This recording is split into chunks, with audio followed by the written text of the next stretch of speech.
Yo, what's good, everybody? It's your boy 005 Dynasty. I'm back with another video, and we're going to continue talking about the music industry. And, man, first and foremost, man, I want to give a shout out to myself for creating Ghost Wave. You know what I'm saying? Man, such a dope musical genre, Ghost Wave, cinematic air hop, also known as a sound that floats. Yeah, man, I can't wait for that to launch fully. I mean, we already got the first album out there. It's called 005 Ghost Wave, right? So that's out there, but that's the first iteration of me creating a genre.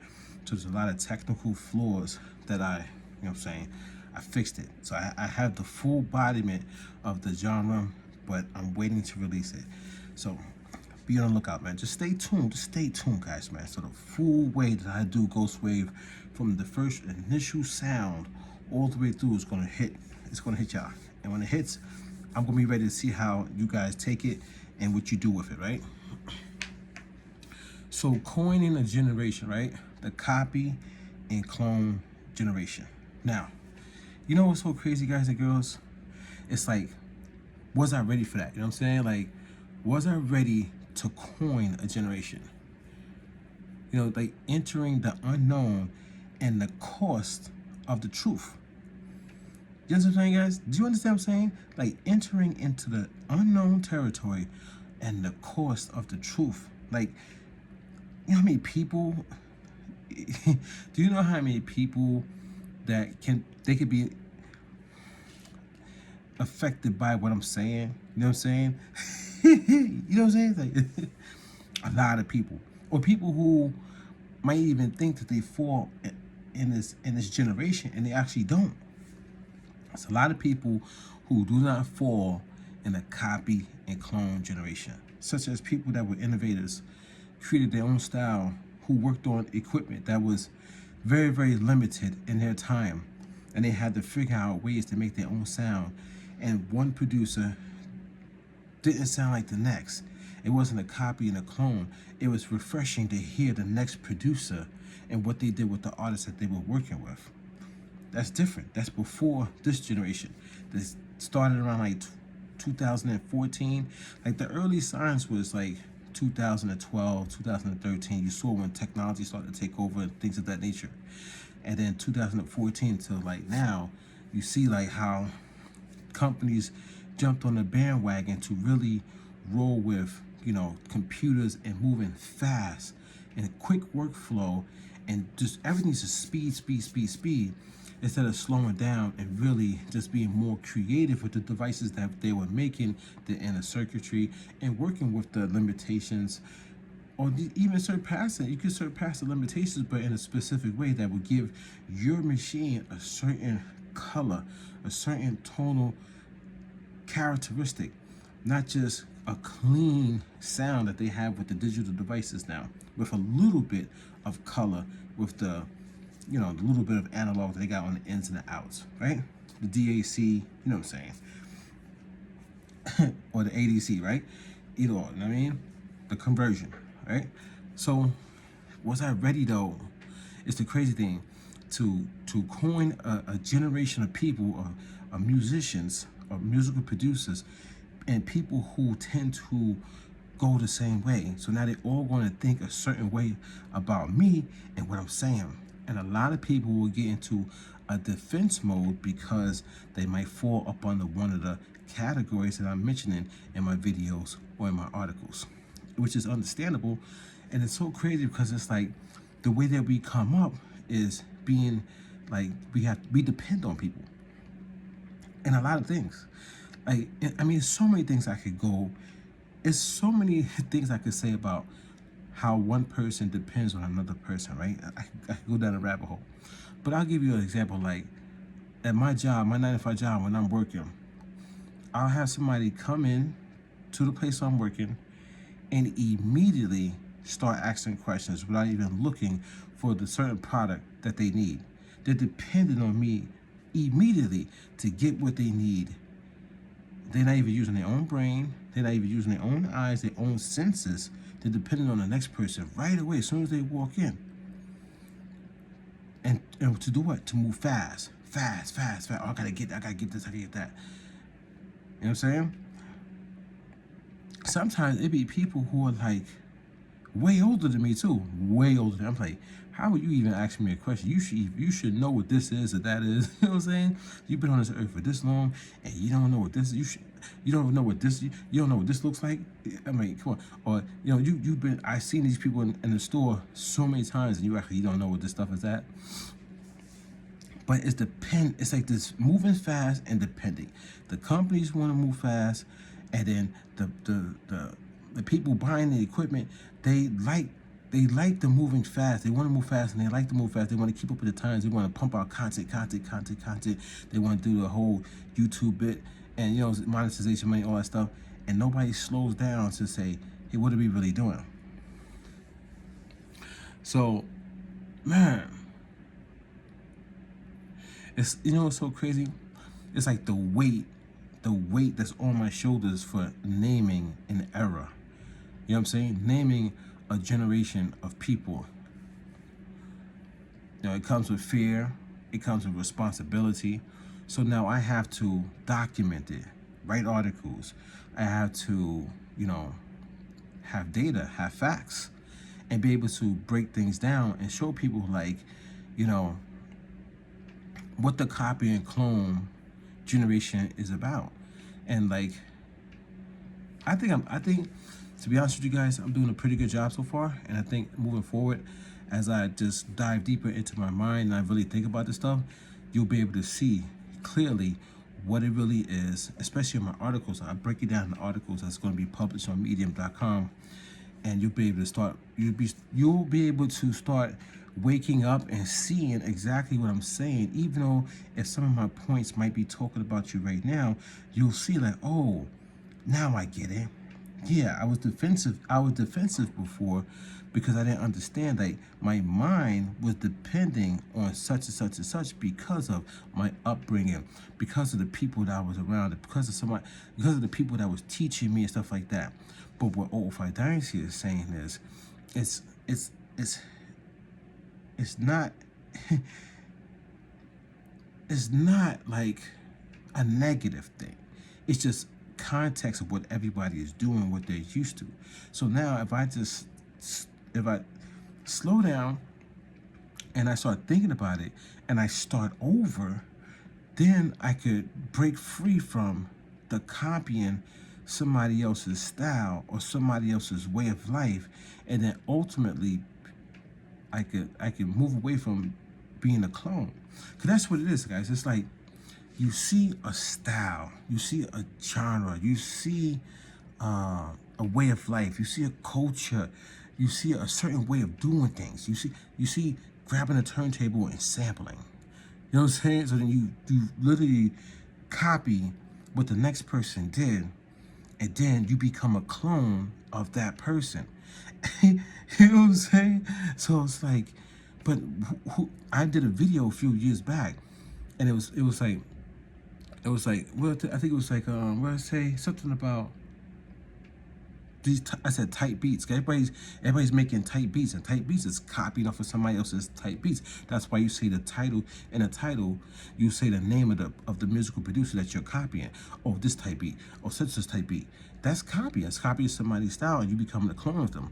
I did a video. I said, in the video, I said, who are you as a musical producer? Who are you? I want to know who you are. I want to know your style. I said in the video, there's probably like 1 million genres that have not been created because everybody's so busy focusing on copying somebody else's way and then running with that. Even though they might find success, but that's not the type of success that I'm talking about or I want to see. I want to see success on something that has never been done before. You know what I'm saying? So, and it's the same thing with the companies, guys. They see one company get successful in one way that everybody wants to copy. You got one person who's good, one company's good in plugins, now everybody wants to make plugins. Even though they started out hardware, doing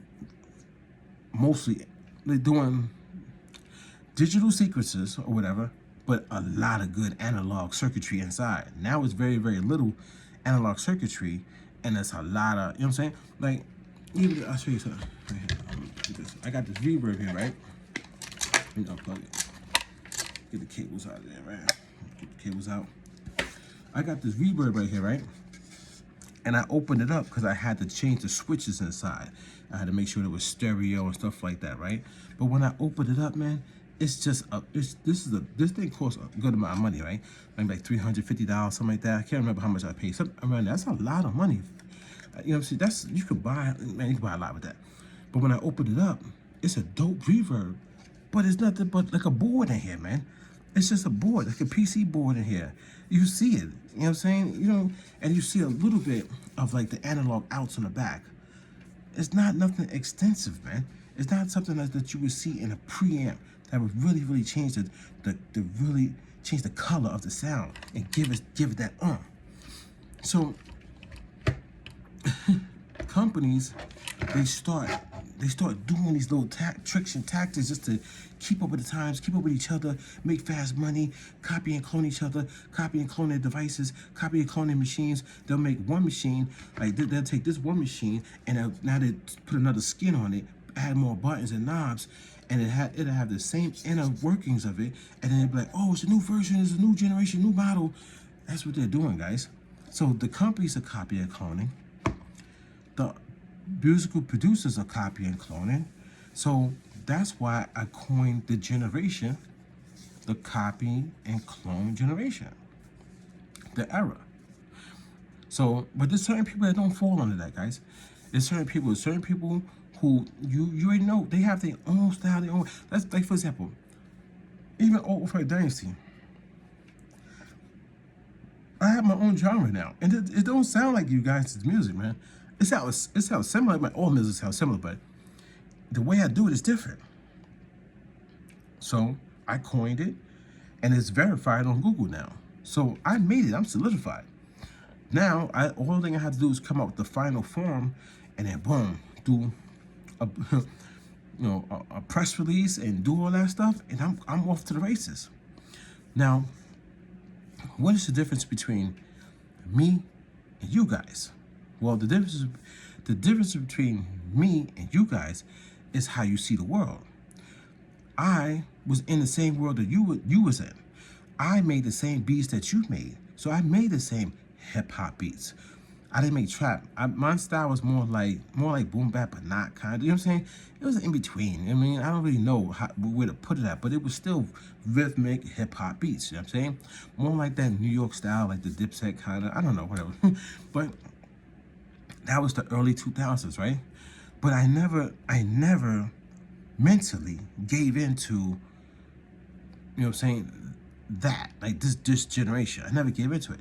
I always had the mindset on wanting to do better, wanting to change the game, wanting to achieve more. And I think that's the difference. I think some people get so comfortable and they settle. I think some people get so comfortable and they depend on other people to lead them through this whole musical thing. And sometimes even the world itself. But they want people to lead them. That's why when they come to me and they talk about, when they question me about, you know what I mean, the coining of, you know what I'm saying, of the copy and clone generation, their points that they bring up is they're using other people's names and things of that nature. They're not even worrying about their own minds and where they stand. They're using other people as a reference.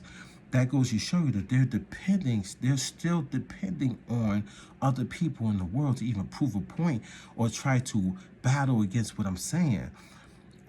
I'm not saying it's bad, but what I'm saying, that's the difference.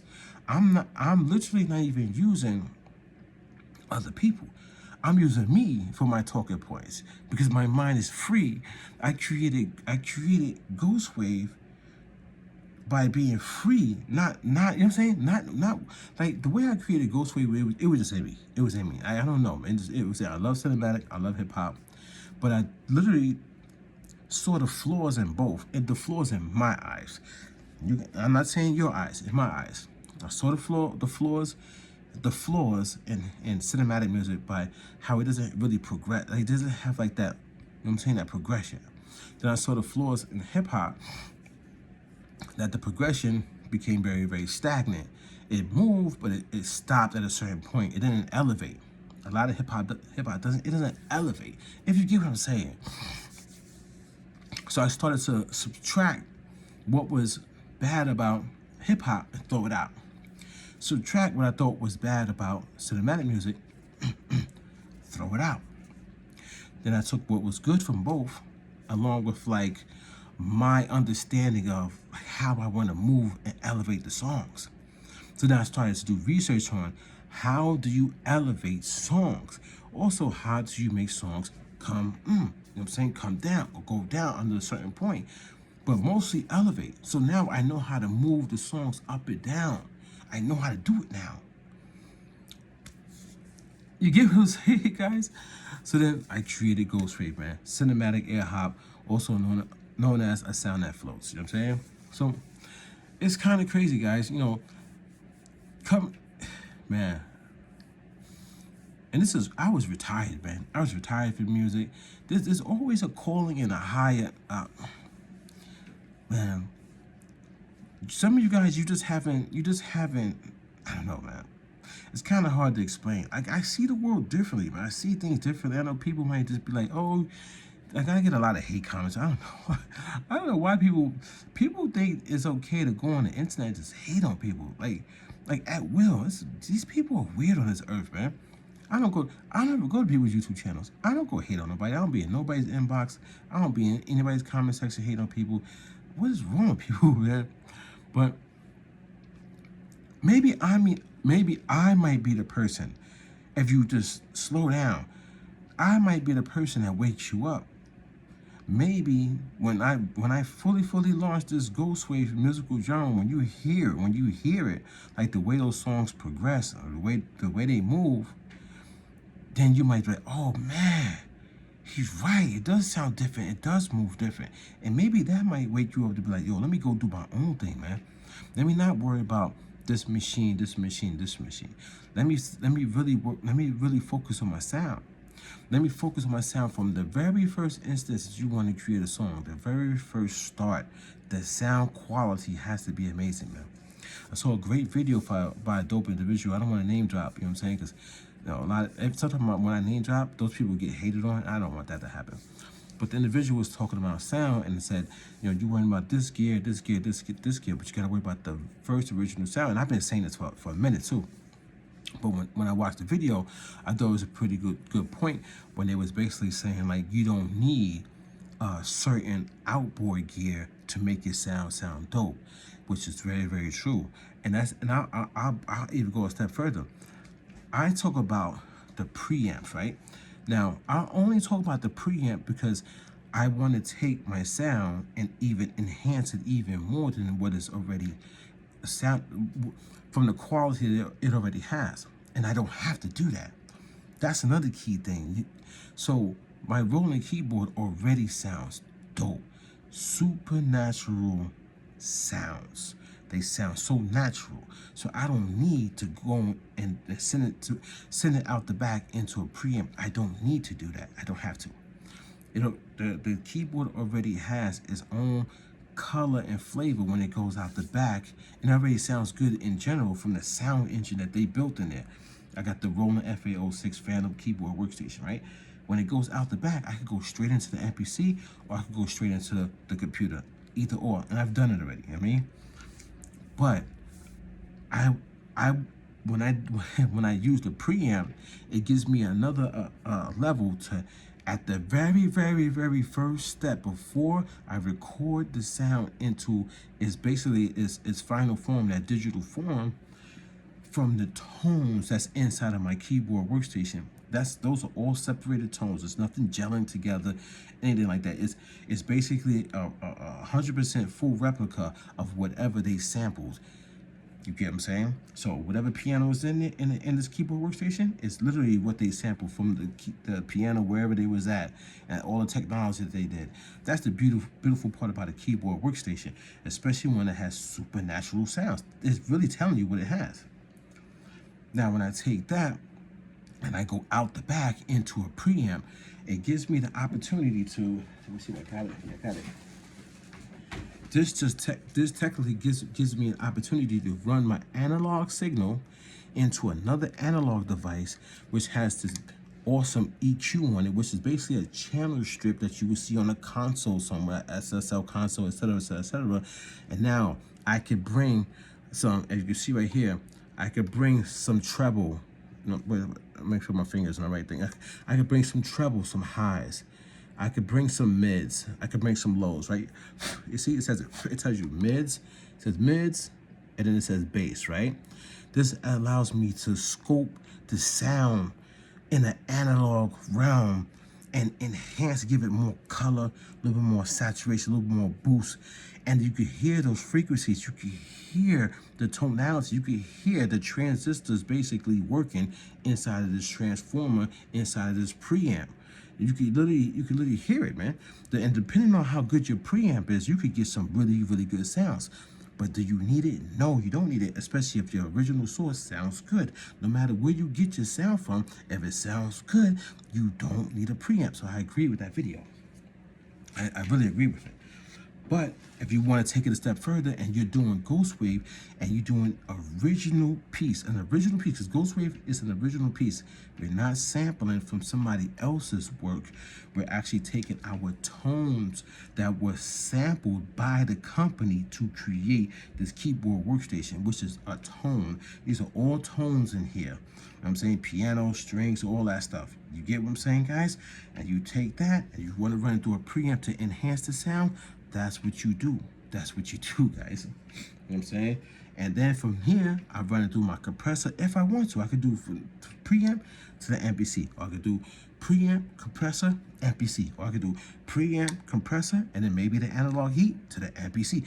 It's all daisy chain. It's all workflow. It's how you do with your sound until you get it into the digital form. When it turns digital, it's locked, man. That's it. Now, if you want to do more effects on it, you can, but just know that the first core sound is already done. Now, when you want to do reverbs and things like that, I could do this reverb. I got another reverb. I got the microcosm right here. I got the LVX modular delay. Got that sitting right here. I got a bunch of outboard effects that I do too. That's going to happen. Now, if I want to, I could put this reverb on the first instance before it hits the MPC along with everything else.